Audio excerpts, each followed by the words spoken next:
राजस्थान के अजमेर में किरण अपनी माँ सविता और पिता प्रदीप के साथ रहा करती थी। उसका एक छोटा भाई भी था जिसका नाम था संजय। किरण, किरण कहाँ हो तुम? अरे क्या हो गया, ऐसे क्यों चिल्ला रहे हो? पहले ये बताओ किरण कहाँ है? किरण कहीं बाहर गई हुई है। क्यों, क्या हुआ? तभी मैं दफ्तर से वापस आ रहा था तो रास्ते में शर्मा जी मिले। किरण की शिकायत कर रहे थे। किरण की शिकायत? मेरी सीधी सादी बच्ची ने उनका क्या बिगाड़ दिया? सीधी सादी तुम्हें लगता है? तुम्हारी बच्ची सीधी सादी है? आफत है वो, एक नंबर की आफत। शर्मा जी बता रहे थे कि एक दिन वो उन्हें रास्ते में मिली तो उन्होंने पूछ लिया, बेटी क्या घर जा रही हो? तो कहती है नहीं, लंदन जा रही हो। ये लड़की भी। तुम्हें हंसी आ रही है ये सुनकर? शर्मा जी बहुत गुस्से में थे। अरे वो तो बस उसकी बात पर हंसी छूट गई। पर हाँ, गलत बात तो है, ऐसा नहीं बोलना चाहिए था उसे। चलो आने दो, मैं बात करती हूँ उससे। हाँ मम्मी, आपको बात करनी पड़ेगी क्योंकि दीदी कभी भी कुछ भी बोल देती है। अरे बात करूंगी ना उससे, तू तो बीच में मत बोल। जहाँ उसको डांट पड़ने की बारी आती है तो ये बड़ा खुश हो जाता है। सविता के ये कहते ही प्रदीप और संजय हंस पड़े। किरण के उल्टे जवाब देने के किस्से पूरे मोहल्ले में मशहूर थे। कोई उससे कुछ पूछे तो सीधा जवाब मिलना नामुमकिन था। हर बार कोई ना कोई ऐसा जवाब देती कि सामने वाला या तो चौंक जाए या फिर गुस्से में फट पड़े। कुछ घंटों बाद किरण घर वापस आती है तो सविता उससे कहती है, किरण इधर आओ, मुझे तुमसे बात करनी है। हाँ मम्मी बोलो, कोई नया जुर्म कर दिया क्या मैंने? हाँ, वो शर्मा जी मिले थे, तुम्हारे पापा को बहुत गुस्से में थे। कह रहे थे तुमने उनसे बदतमीजी की। मैंने बदतमीजी? अरे मम्मी मैं तो बहुत मीठा बोलती हूँ, मिश्री जैसी जुबान है मेरी।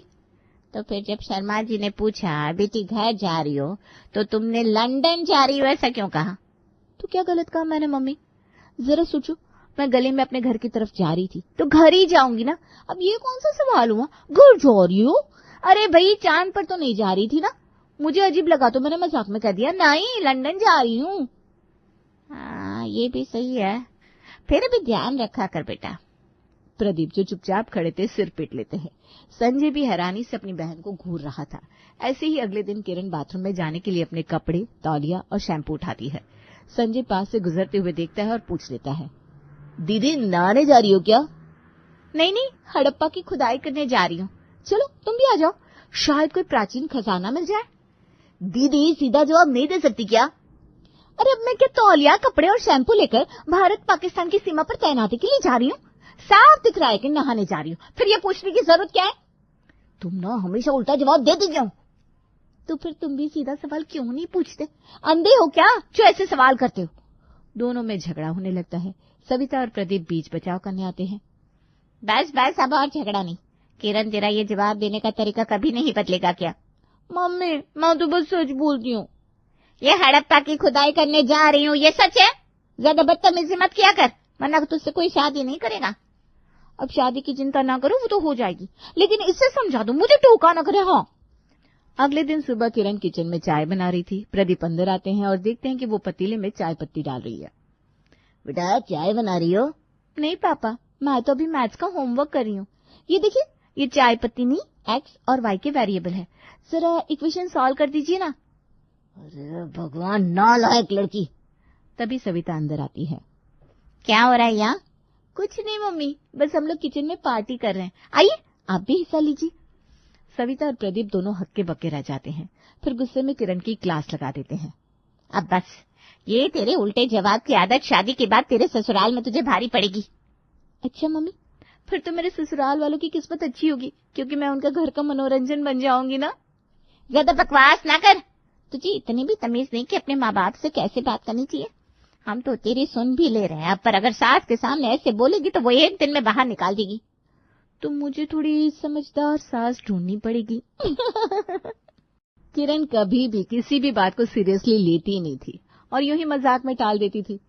एक दिन सविता रसोई में चाय बना रही थी और किचन से ही चिल्लाई, किरण, ओ किरण जरा यहाँ तो आ। क्या हुआ मम्मी, आग लग गई क्या? हाँ, आग तो लगानी पड़ेगी, अब तेरी शादी की बात करनी थी तुझसे। क्या मम्मी, अभी क्या जल्दी है, अभी तो मैं जवान हूँ। अरे ज्यादा बकवास ना किया कर, अब उम्र हो गई है, हम तेरे लिए लड़का देखना शुरू करते हैं। उसकी जरूरत ही नहीं है, मैंने खुद देख लिया है। सविता के हाथ से चाय का कप गिरते गिरते बचा। क्या तूने लड़का पसंद कर लिया और हमें अब बता रही है? कौन है वो, नाम क्या है, घर बार कैसा है? अरे पापा एक एक करके पूछिए ना। पूरव नाम है, बहुत अच्छा लड़का है, नौकरी करता है, जिम्मेदार भी है और मुझसे बहुत प्यार करता है। तो पहले क्यों नहीं बताया? अरे सविता तू क्यों बवाल कर रही है? अगर लड़का अच्छा है तो दिक्कत क्या है? ठीक है, लेकिन पहले हम उसे और उसके परिवार को देखेंगे, फिर ही कुछ तय होगा। किरण ने झटपट पूरव को फोन किया और अगले दिन अपने माता पिता से मिलने के लिए बुलाया। अगले दिन पूरव अपने माता पिता गंगाराम और चित्रा के साथ आया। हमें तो किरण बहुत पसंद आई। पहले मैं थोड़ा झिझक रही थी, लेकिन पूरव बहुत अच्छा है, मुझे ये रिश्ता मंजूर है। किरण और पूरव बहुत खुश हुए और कुछ महीने बाद धूमधाम से शादी हो गई। विदाई का समय आया और किरण विदा होकर पूरव के घर आ गई, लेकिन असली बवाल तो अब शुरू होना था। चित्रा थाली लेकर दरवाजे पर खड़ी थी। जैसे ही किरण अंदर आई, चित्रा ने कहा, बहू ये चावल गिराओ और घर में पहला कदम रखो। किरण ने चावल गिराए और मुस्कुराकर कहा, हाँ पहले तो पहला ही कदम रखूंगी ना, पहले दूसरा कदम कौन रखता है? बहू तो बड़ी मजाकिया है। सब हंस पड़े। उन्होंने सोचा बहू मजाक कर रही है, लेकिन किरण के ससुराल वालों की असली परीक्षा अगले दिन शुरू हुई। पूरव सुबह सुबह ऑफिस जाने के लिए तैयार हो रहा था। किरण रसोई में थी। पूरव ने झांक कर देखा और पूछा, क्या कर रही हो? नहाने जा रही हूँ। देख नहीं रहे हो, हाथ में पराठा लिए बाथरूम की ओर बढ़ रही हूँ। अरे तुम तो बस। हाँ नहीं तो, किचन में खड़ी हूँ, तवे पर पराठा है, हाथ में बेलन है और तुम पूछ रहे हो क्या कर रही हो? क्या मैं यहाँ फुटबॉल खेलने आई हूँ? पूरव हंस पड़ा, लेकिन तभी वहां चित्रा आ गई। बहू अपने पति से इस तरह बात नहीं करते। अच्छा तो फिर कैसे करते हैं? क्या हर बात पर गजल सुनाई जाए? चित्रा का चेहरा लाल हो गया। यह मजाक नहीं है, मैं सास हूँ तुम्हारी। अच्छा वो आपने बता दिया, मैं तो आपको अपनी ननद समझ रही थी। पूरव, गंगाराम और चित्रा तीनों हैरान थे। उसी शाम मीना और रीना, चित्रा की सहेलियां, घर आई। और सुनाओ, नई बहू कैसी है? बहुत अच्छी है। इससे क्या पूछना, डायरेक्ट बहू से बात कर लेते हैं। और सुना किरण, कैसी हो तुम? बिल्कुल वैसी जैसी दिख रही हूँ, मैं कोई होलोग्राम थोड़ी ना हूँ। अरे बहू मजाक करती है क्या? हाँ बहुत मजाक करती है, इतना कि लगता है कि इसे कॉमेडी शो में भेज देना चाहिए। और बताओ बहू। और क्या, आपको फलों के रेट बताऊं? मजाक क्या नहीं, मुझे तो बहू बदतमीज लग रही है।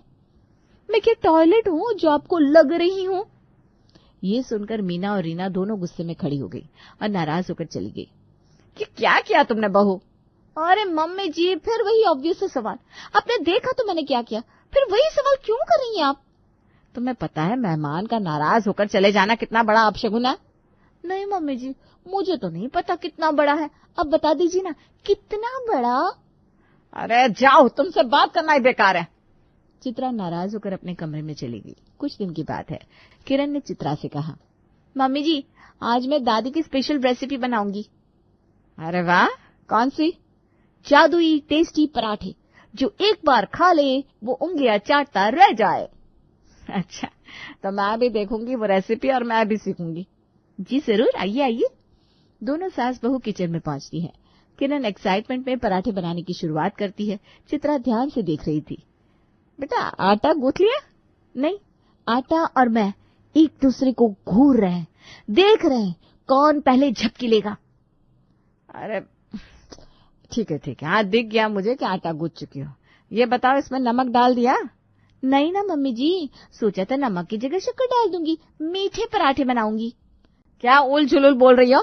सीधा जवाब क्यों नहीं देती? सीधा जवाब देने के लिए इंसान सीधा होना चाहिए ना, और मैं ना थोड़ी टेढ़ी हूँ। अच्छा इसमें स्पेशल क्या है ये तो बताओ। अरे रुको तो, पूरा प्रोसेस देखेंगी तभी तो पता चलेगा आपको। बस यूं ही, बस बात हुआ, अब मैं नहीं देख सकती ये ड्रामा। जब देखो तब एक ही बात। चित्रा पैर पटकती हुई किचन से बाहर निकल गई और किरण अपने मजे में पराठे बनाती रही। चित्रा गुस्से से भरी हुई अपने कमरे में पहुंचती है तो गंगाराम उसे देखते ही पूछते हैं, अरे भाग्यवान क्या हुआ, पैर पटक पटक के जमीन क्यों हिला रही हो? आपकी बहू, आपकी लाडली बहू। अब क्या किया इसने? क्या किया? अरे ऐसा बदतमीज अंदाज है इसका, मैंने बस सीधा सा पूछा, नमक डाला? जवाब मिला, नहीं चीनी डाल रही हूँ। बताइए कौन बहू ऐसे बोलती है? अरे तुम तो जानती हो किरण, मजाक क्या स्वभाव की है। मजाक तो एक बार फिर भी अच्छा लगता है, पर हर बात पर टेढ़ा जवाब मजाक नहीं बदतमीजी होती है। चलो मैं भी देखता हूँ, बहू वाकई में इतनी बदतमीज है या फिर तुम ही ज्यादा सोच रही हो। हाँ, देख लीजिए आप भी। अगले दिन चित्रा बाजार से सब्जी लेकर घर आती है तो गंगाराम उससे पूछते हैं, अरे बहू सब्जी ले आई? नहीं ना बाबूजी, अभी कहाँ, अब जा रही हूँ। ये सब्जी तो प्लास्टिक की है, इससे तो मैं घर घर खेलने जा रही हूँ। हाय राम, बहू मैं मजाक कर रहा था और तुम तो। अच्छा, मजाक किया। मुझे लगता था आपका नाम गंगाराम है, पर आप शायद कपिल शर्मा या समय रैना है, मैं पहचान ही नहीं पाई। बहू के मुंह से ऐसे अपना नाम सुनकर गंगाराम को थोड़ा अजीब लगा। हे भगवान, बहू तुम ऐसे कैसे बोल लेती हो? मुंह से? अभी साइंस ने इतनी तरक्की नहीं करी ना बाबूजी कि कहीं और से बोलूं। देखा, अब समझ में आई मेरी परेशानी। हाँ, अब समझ में आ रहा है कि ये मजाक कम बदतमीजी ज्यादा है। अब तो पूरव से बात करनी ही पड़ेगी। वो लोग इस बारे में पूरव से बात करते हैं, पर पूरव इसे किरण की पुरानी आदत बोलकर टाल देता है। अपनी पत्नी को समझा कि कब किससे कहाँ और क्या बोलना चाहिए। हाँ बेटा, बहू की जुबान तो बहुत खराब है। अरे मम्मी पापा, वो उसकी पुरानी आदत है, वो दिल की बुरी नहीं है, आप लोगों को भी आदत पड़ जाएगी। बेटा, ऐसी दिल की अच्छाई का क्या फायदा जो लोगों को दिखाई ना दे। इंसान की शख्सियत एक दुकान है और उसकी जुबान उसकी दुकान का ताला। जब ताला खुलता है तो पता चलता है कि दुकान कोयले की है या आटे की। हाँ बेटा, नहीं तो ऐसा ना हो कि इस चक्कर में तुझे कभी कोई नुकसान उठाना पड़ जाए। माँ बाप के समझाने पर भी पूरव ये बात समझ नहीं पाता, उसने उसे टाल दिया। अगले दिन सभी लोग खाना खा रहे थे। अचानक पड़ोसी श्याम आता है। वो गुस्से में था। गंगाराम जी, मैं बहुत नाराज हूँ। अरे भाई श्याम, बैठो तो पानी लो। नहीं, मैं बैठूंगा नहीं, पहले अपनी बहू को समझाइए। अब बहू ने क्या कर दिया? मैंने बस इतना पूछा कैसी हो बहू, और जवाब मिला, अगर जानने का इतना ही शौक है तो डॉक्टर बन जाओ। ये सुनते ही पूरा घर सन्न रह गया। देखा, अब तो कोई पड़ोसी भी चैन से हाल चाल नहीं पूछ सकता। बहू ये क्या तरीका है बात करने का? उफ़ो, बस एक सवाल पूछा था, मैंने भी जवाब दे दिया, इसमें इतना तिल मिलाने की क्या बात है? देखिए, अभी भी देख लीजिए, आपके सामने भी तमीज से बात नहीं कर रही। भाई गलती हुई, आगे से ऐसा नहीं होगा। किरण, अब बहुत हो गया। हाँ, सच में बहुत हो गया, मेरा भी पेट भर गया, मैं खा चुकी। अरे फिलहाल श्याम अपनी बात कहकर चला गया, लेकिन उसके जाने के बाद घर में सन्नाटा छा गया। गंगाराम, चित्रा और पूरव की नजरें किरण पर टिक गई। पूरव ने गहरी सांस ली और प्यार से कहा, किरण देखो, मैं जानता हूँ कि ये तुम्हारी पुरानी आदत है, लेकिन तुम्हें ये भी समझना होगा कि तुम्हारी बातों से लोग हर्ट हो जाते। किसी से सीधे मुंह बात करना कोई मुश्किल काम नहीं है। तो मैं क्या करूं, मेरा स्टाइल ही ऐसा है। स्टाइल नहीं है बहू, इसे बदतमीजी कहते हैं। श्याम देखो कितना नाराज होकर चला गया। बेटा, जुबान का सही इस्तेमाल बहुत जरूरी होता है। जुबान से रिश्ते बनते भी हैं और बिगड़ते भी हैं। जरा ध्यान रखा करो ताकि किसी को बुरा न लगे। किरण को पहली बार एहसास हुआ कि शायद वो सच में कुछ ज्यादा ही उल्टे जवाब देने लगी है। उसने सिर झुका लिया और धीरे से कहा, ठीक है, अब से मैं कोशिश करूंगी कि किसी को बुरा ना लगे। बस इतनी सी तो बात थी। मुझे पता है तुम दिल की बुरी नहीं हो, बस अपनी जबान पर थोड़ा लगाम लगाओ। अगले दिन सबको एक फंक्शन में जाना था। किरण ने तय किया कि वो इस बार अपनी आदत पर कंट्रोल रखेगी। फंक्शन में पहुंचने के बाद वो ज्यादातर चुप ही रही, लेकिन तभी चित्रा की दूर की रिश्तेदार शालिनी वहां आ गई। अरे वाह, ये तो हमारी प्यारी बहू किरण है। कैसी हो बहू? किरण ने मन ही मन खुद को शांत रहने के लिए समझाया, लेकिन उसकी आदत फिर से हावी हो गई। जी मैं तो खूबसूरत हूँ, आप बताइए। अच्छा, मैं भी ठीक हूँ। और घर में सब कैसे हैं? घर वाले सब यही हैं। आप डायरेक्ट बात कर लो ना, मैं कोई मैसेंजर नहीं हूँ। है क्या? कान काम नहीं कर रहे हैं क्या? शालिनी की आंखें फैल गई और बिना कुछ बोले वो वहां से भाग खड़ी हुई। ये देखकर चित्रा जोर से हंस पड़ी। अरे वाह, पहली बार तुम्हारी ये आदत मुझे पसंद आई। उस औरत को यही जवाब देना चाहिए था। मजा आ गया, बहुत बनती है। घर पहुंचने के बाद भी चित्रा हंस हंस कर गंगाराम और पूरव को पूरी बात बताने लगी। तुम्हारी बहू ने तो आज कमाल कर दिया, शालिनी के तो होश ही उड़ गए। अच्छा, उस शालिनी के साथ तो यही होना चाहिए। ठीक है, हंसी मजाक तो ठीक है, लेकिन कल मेरे बॉस घर आ रहे हैं। प्लीज उनके सामने इस तरह की कोई हरकत मत करना। मेरा प्रमोशन इसी डिनर पर निर्भर करता है। चिंता मत करो, मैं बिल्कुल शांत रहूंगी। अगली शाम बॉस घर आए। पहले तो किरण उनसे मिलने ही नहीं आई, लेकिन जब बॉस ने खुद बुलाया तो पूरव ने उसे बुलाया। अरे पूरव, अपनी वाइफ से तो मिलवाओ। अब जी सर, बुलाता हूँ। किरण अंदर आई, लेकिन जैसे ही बात शुरू हुई उसकी आदत फिर से सामने आ गई। तो किरण जी कैसी हैं आप? अब तक तो ठीक थी, लेकिन आपसे मिलकर देखती हूँ आगे कैसी रहती हूँ। बॉस थोड़ा अनकंफर्टेबल हुए, लेकिन मुस्कुरा दिए। तो कुकिंग का शौक है? बिल्कुल, और खाना बनाना भी आता है। आप मेरा खाना खाकर मरोगे नहीं, ये वादा है। अब तक बॉस समझ चुके थे कि कुछ गड़बड़ है, लेकिन जब बात कुछ और आगे बढ़ी तो किरण ने एक ऐसी बात कह दी जो सीधा बॉस के दिल पर लगी। वैसे आप मेरे पति की बॉस है ना, तो मुझसे क्यों बतिया रहे? आपके घर में पत्नी नहीं है क्या? पूरव, मुझे नहीं पता था तुम्हारी वाइफ इतनी बदतमीज होगी। मैं यहाँ डिनर के लिए आया था, लेकिन मेरा तो मूड ही खराब हो गया। ये कहते हुए वो गुस्से में उठे और बाहर निकल गए। किरण, ये क्या कर दिया तुमने? मैंने कुछ नहीं किया, मैं तो वैसे ही मजाक में बात कर रही थी। तुम्हारी इसी आदत की वजह से मेरा प्रमोशन चला गया। बहुत हुआ, तुम यहाँ से जा रही हो। पूरव ने गुस्से में किरण का हाथ पकड़ा और गाड़ी में बिठा दिया। पूरव, कहाँ ले जा रहे हो? तुम्हें तुम्हारे मायके छोड़ने जा रहा हूँ।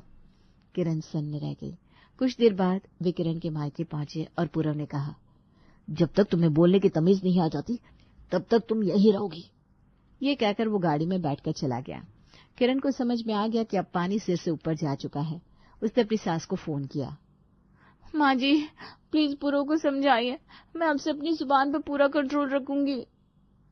ठीक है, मैं कोशिश करती हूँ। चित्रा ने पूरव से बात करी। बेटा, किरण हमारे घर की बहू है, कोई भी आदत रातों रात नहीं बदलती। वो कोशिश तो कर रही है ना। हमें उसे एक मौका और देना चाहिए। पर मेरा प्रमोशन? बेटा, वक्त से पहले और किस्मत से ज्यादा किसी को कुछ नहीं मिलता। तू उसे जाकर ले आ।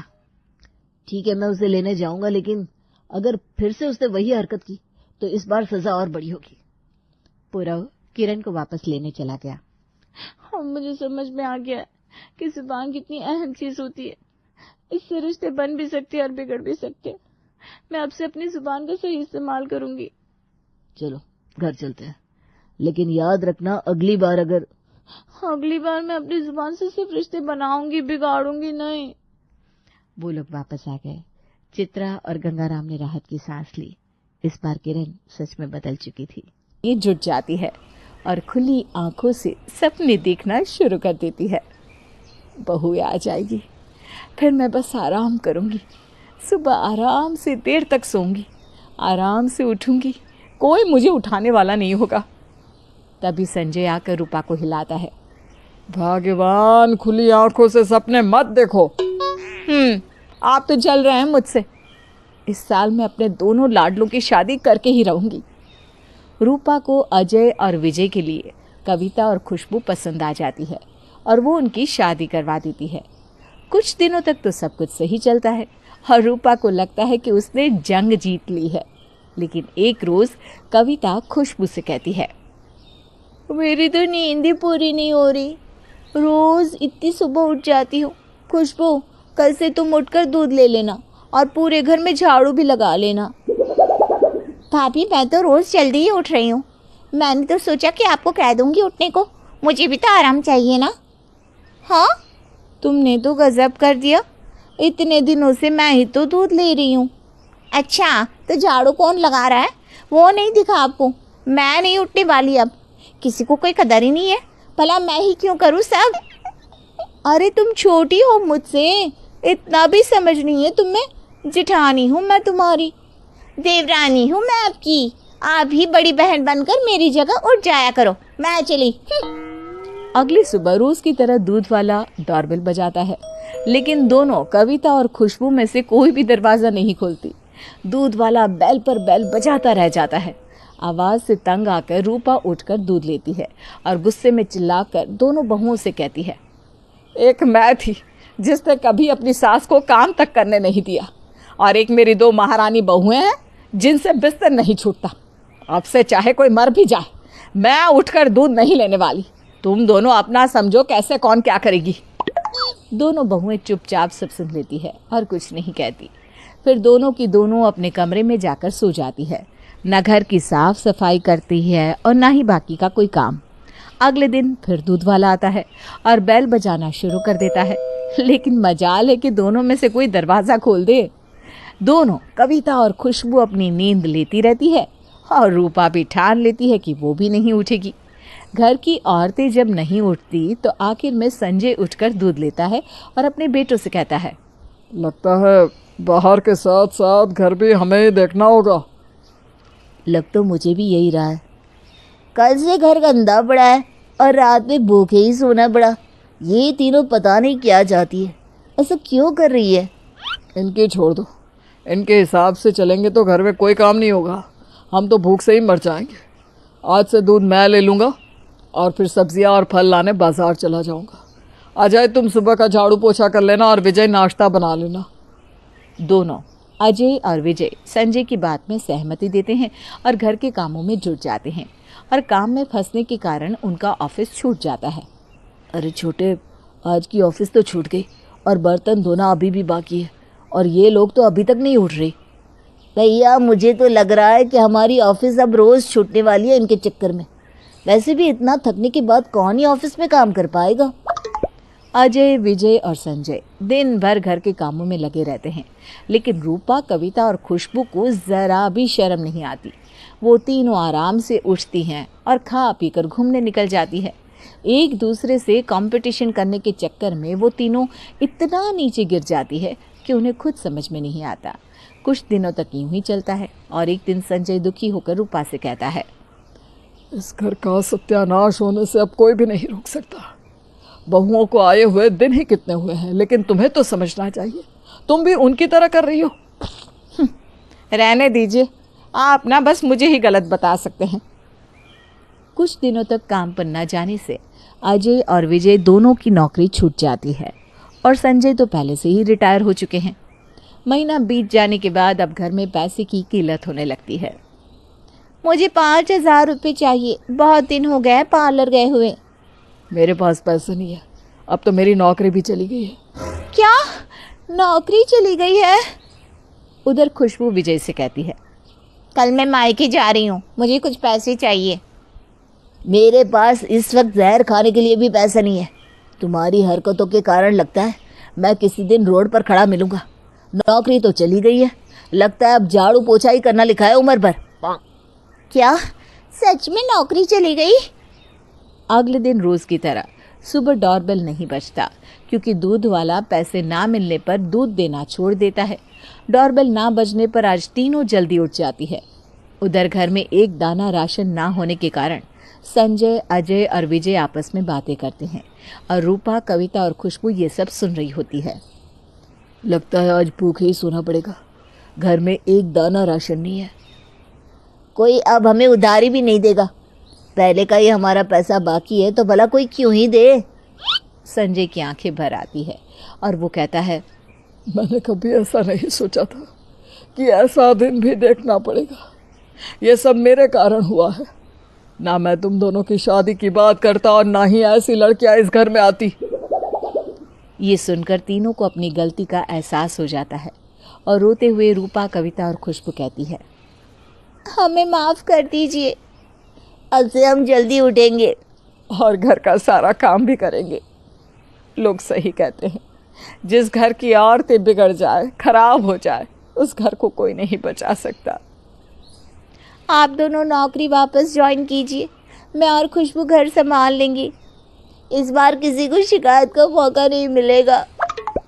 देर आए दुरुस्त आए। कम से कम अकल तो आई ही नहीं। मुझे लगा था कि ये लोग नहीं सुधरने वाले। अजय और विजय वापस से नौकरी पकड़ लेते हैं और कविता और खुशबू एक अच्छी बहू की तरह घर की जिम्मेदारी संभाल लेती है और रूपा भी जल्दी उठकर बहुओं के काम में हाथ बटाने लगती है। शुक्ला जी और उनकी पत्नी राधा राजी खुशी अपने परिवार के साथ अपने घर में रहते थे। शुक्ला जी के पड़ोस में एक घर था जो काफी वर्षों से खाली पड़ा था, लेकिन एक दिन अचानक सुबह सुबह वहां पर सामान से लगा हुआ एक ट्रक पहुंचा। अरे सुनती हो, लगता है हमारे बाजू में जो घर खाली पड़ा था उस पे कोई रहने आया है। ये तो बहुत अच्छा हुआ, कितने साल से देख रही हूँ ये घर ऐसे ही खाली खंडहर जैसा पड़ा है। लेकिन इस घर की स्थिति तो बहुत खराब है और आने से पहले इन लोगों ने इसकी साफ सफाई भी नहीं करवाई, सीधा सामान लेकर आ गए। मैं भी वही सोच रही थी, इतने गंदे घर में ये लोग अपना सामान रखेंगे कैसे? अरे भाई, हमें पड़ोसी होने के नाते ये पूछना चाहिए कि उन्हें किसी चीज की जरूरत तो नहीं। चलो मैं पूछ कर आता हूँ, बाकी वो जाने, उनका काम जाने। शुक्ला जी अपने घर से बाहर निकलकर बाजू वाले घर के बाहर खड़े ट्रक के पास पहुंचते हैं। वहां पर उन्हें 2 छोटे छोटे बच्चों के साथ एक पति पत्नी नजर आए। नमस्ते भाई साहब, कहाँ से आए हैं आप? नमस्ते नमस्ते, मेरा नाम दिनेश है और हम लोग दिल्ली से आए हैं भाई साहब। नमस्ते भाई साहब, मेरा नाम कालिंदी है और ये मेरे दोनों बेटे हैं, चिंटू पिंटू। आप हमारे पड़ोसी हैं ना? जी बिल्कुल ठीक पहचाना आपने, लेकिन यह घर तो काफी वर्षों से खाली पड़ा है, आपने इसकी साफ सफाई भी नहीं करवाई। अरे भाई साहब, आप जानते नहीं, साफ सफाई करने में मुझे ज्यादा वक्त नहीं लगता, आप बस सुबह तक देख लीजिएगा। हाँ, लेकिन फिर भी खंडर पड़े घर को साफ करना और उसमें सारा सामान सही तरीके से रखना बहुत मुश्किल काम होता है। शाम होने को आई थी, शुक्ला जी अपने घर लौट आए। रात को शुक्ला जी और उनकी पत्नी सो गए और सवेरे जब सोकर उठे तो उनकी नजर बाजू वाले घर पर गई। अजी सुनते हो, कमाल हो गया, बाजू वाला घर तो ऐसे लग रहा है जैसे कभी खाली था ही नहीं। अरे हाँ राधा, घर तो पूरी तरह से साफ सुथरा और चमकदार लग रहा है। रातों रात इतनी सफाई कैसे संभव है? वही तो मेरी समझ में भी नहीं आ रहा। शाम तक तो ये लोग अपना सामान लेकर आए थे, रात रात में घर इतना अच्छा कैसे हो गया? लगता है तुम्हारी नई पड़ोसन कोई जादूगरनी है, जादूगरनी। आप ना ऐसी बातें करके मुझे डराया मत करो। कुछ दिन बीत जाते हैं। शुक्ला जी और दिनेश के परिवार का आपस में मिलना जुलना होता रहता है। शुक्ला जी अपने नए पड़ोसी के आने से बेहद खुश थे। दिनेश और उसकी पत्नी का व्यवहार भी शुक्ला जी के परिवार के लिए काफी अच्छा था। एक दिन बड़े जोर से आंधी आती है। जल्दी से जाकर छत से कपड़े उठा लाती हूँ, वरना सारे कपड़े इधर उधर उड़ जाएंगे। छत पर सूखे कपड़े उठाते वक्त राधा की नजर बाजू वाली छत पर पड़ी। उसने देखा कि दिनेश की छत पर कपड़े आंधी में यहाँ वहां उड़ रहे थे। लेकिन तभी दिनेश की पत्नी छत पर आई और उसने अपने हाथ को ऊपर उठाकर सारे कपड़े एक जगह इकट्ठे कर लिए। हे माता रानी, ये क्या हो रहा है? कालिंदी तो सच में कोई जादूगरनी है। इसने अपने एक हाथ से जादू करके सारे कपड़े एक जगह इकट्ठे कर लिए। ऐसा कोई कैसे कर सकता है? ये देखकर राधा डर गई और जल्दी से नीचे आई और डर के मारे कांपने लगी। अरे क्या हुआ, इतनी डरी हुई क्यों लग रही हो? क्या कोई भूत वूत देख लिया? अरे भूत वूत छोड़ो, हमारी पड़ोसन कालिंदी जादूगरनी है। आपकी बात बिल्कुल सही थी। लेकिन हुआ क्या है? अभी मैंने देखा, आंधी आने की वजह से दिनेश की छत पर सारे कपड़े यहाँ वहाँ उड़ रहे थे। तभी उसकी पत्नी छत पर आई, अपना हाथ ऊपर किया और सारे कपड़े चुंबक की तरह खींचकर उसके पास इकट्ठे हो गए। अरे ये तुम कैसी बात कर रही हो? मैंने तो उस दिन बस मजाक में कहा था। मुझे लगता है कोई बहुत बड़ी गड़बड़ है जी, हमें पता करना चाहिए। लेकिन हम कैसे पता कर सकते हैं और क्या पता करना है? मेरे पास एक तरकीब है, तुम बस देखते जाओ। अगली सुबह राधा दिनेश के घर पहुंचती है। अरे राधा बहन, आओ आओ, कैसे आना हुआ? क्या बताऊं, मेरे घर के बाहर जो बगीचा है ना, उसके सारे पौधे सूख चुके हैं। माली ने ठीक से देखभाल भी नहीं की। क्या तुम्हें कोई तरीका पता है जिससे पौधे फिर से अच्छे हो जाए? अरे चिंता क्यों करती हो राधा बहन, आज शाम को मैं तुम्हारे घर आऊंगी। देखना, सुबह तक तुम्हारा पूरा बगीचा फिर से हरा भरा हो जाएगा। शाम के वक्त कालिंदी शुक्ला जी के घर आती है। शुक्ला जी और राधा ने मिलकर कालिंदी के जादू को पता करने के लिए एक प्लान बनाया था। अरे सुनती हो, अभी अभी मेरे दोस्त का फोन आया, उसकी तबीयत बहुत खराब है, हमें जल्दी निकलना पड़ेगा। अरे लेकिन अभी तो मैं कालिंदी को बुला कर लाई हूँ बगीचा ठीक करने के लिए, और आप जाने को कह रहे हैं। अरे कोई बात नहीं, आप लोग चले जाइए, बगीचे का क्या है, अगर मुझसे कुछ हो सका तो मैं ठीक करने की कोशिश करूंगी। शुक्ला जी और राधा बाहर जाने का बहाना करके वहीं एक पेड़ की आड़ में छुपकर सब कुछ देखने लगते हैं। आब्राकडाब्रा, जल्दी से सारे पौधों को ठीक कर दो। देखते ही देखते 5 मिनट के अंदर सारे पौधे फिर से ठीक हो गए। अरे हमारा शक तो सच साबित हुआ। मुझे तो बहुत डर लग रहा है, ये जादूगरनी पड़ोसन ना जाने हम लोगों पर क्या क्या जादू करेगी। उस दिन के बाद से राधा और शुक्ला जी अपनी पड़ोसन से कुछ डरे डरे से रहने लगे। एक दिन पिंकी को पार्क में गए हुए 2 घंटे से ऊपर हो गए हैं, मैं जरा उसे बुलाकर लाती हूँ। हमारी बेटी बिना कभी खेलने से थकती ही नहीं। हाँ राधा, अब तो अंधेरा भी होने आया है, तुम पिंकी को जल्दी से घर ले आओ। कुछ देर बाद राधा रोते हुए घबराते हुए घर के अंदर आती है। अरे राधा, क्या हुआ, इतना रो क्यों रही हो, और हमारी बेटी पिंकी कहाँ है? क्या बताऊं, पार्क में सब जगह ढूंढा लेकिन पिंकी कहीं नहीं मिली। अरे कहीं हमारी उस जादूगरनी पड़ोसन का जादू तो नहीं? क्या पता उसने ही हमारी बेटी को गायब कर दिया हो। लेकिन वो ऐसा क्यों करेगी, हमारी भला उससे क्या दुश्मनी है?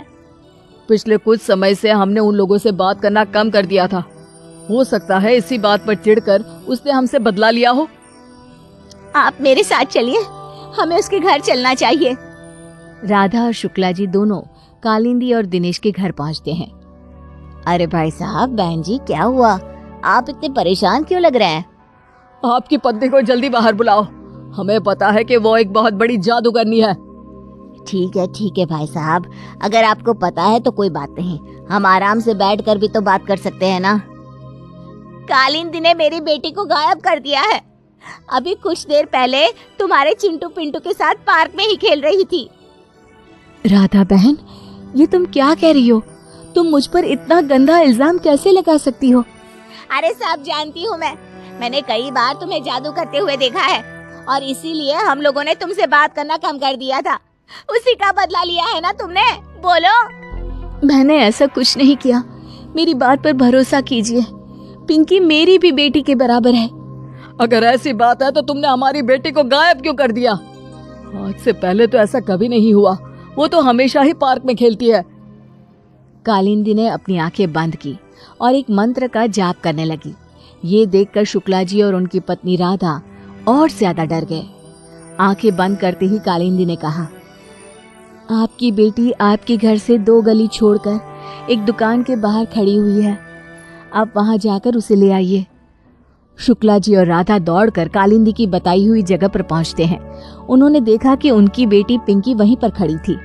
पिंकी बेटा, तुम यहाँ कैसे आ गई? पापा, मैं अपनी एक सहेली के साथ खेलते खेलते यहाँ आ गई और फिर मुझे घर का रास्ता पता ही नहीं चला।